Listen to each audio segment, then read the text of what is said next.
इधर हरियाणा उधर जम्मू कश्मीर 90-90 सीटें दोनों तरफ।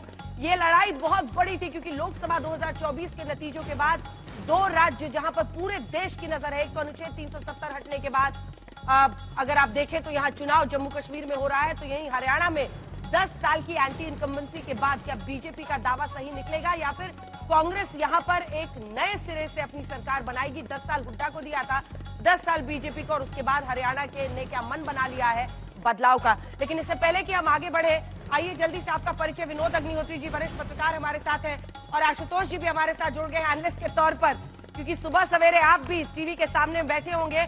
आज तक पर नॉन स्टॉप कवरेज आप देखेंगे, लेकिन बात हरियाणा की सबसे पहले हम करते हैं और आपको हरियाणा में, लेकिन उससे पहले आपको सुना देते हैं मुख्यमंत्री हरियाणा के नायब सिंह सैनी इस वक्त बोल रहे हैं। क्या कह रहे हैं सुनिए। अंतर है इसके अंदर, जो व्यक्ति निस्वार्थ भाव से सेवा करता है, ईमानदारी से काम करता है, उसको न अंतिम रात दिखती है न भारी दिखती है, उसके लिए तो सामान्य है।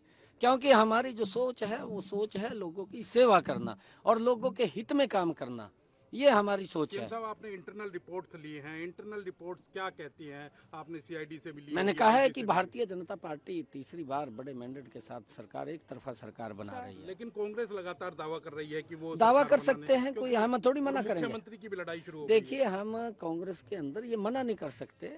अभी कई लोग और भी हैं जो दावे कर रहे हैं, किसी को मना थोड़ी करेंगे। या आप कर देंगे मना कि आप नहीं बन रहे हैं, आप बोल नहीं सकते।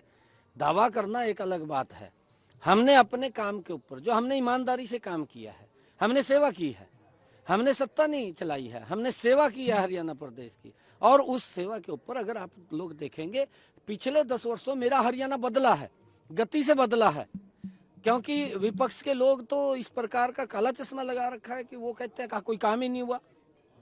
भाई, अब सबसे बड़ा उदाहरण तो मैं आपको दूं, हमारे सफीदों में अशोक तंवर जी जनसभा में थे ना जनसभा में, और उसके तुरंत बाद 45 मिनट के अंदर 45 मिनट के अंदर वो पहुंच गए राहुल के पास।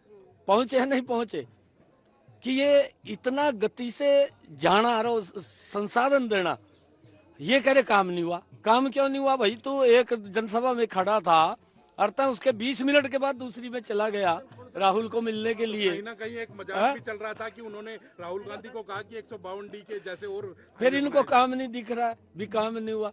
कितना लोगों का जीवन हमने सरल सुगम किया है, रास्ते हमने गजब के किए हैं कि एक व्यक्ति 20 मिनट पहले दूसरी जनसभा में हो और 20 मिनट के बाद दूसरी जनसभा में राहुल को मिलने चला जाए। नायब सिंह सैनी सुबह सवेरे मुस्कुराते हुए आपको देख रहे हैं, लेकिन 12 बजे के बाद ये मुस्कुराहट कायम रहेगी या फिर कांग्रेस पार्टी जश्न मनाएगी, ये भी तय होना है। और वो पार्टी में इधर से उधर जाने की बात कर रहे थे, तो आया राम गया राम हरियाणा से ही शुरू हुआ है।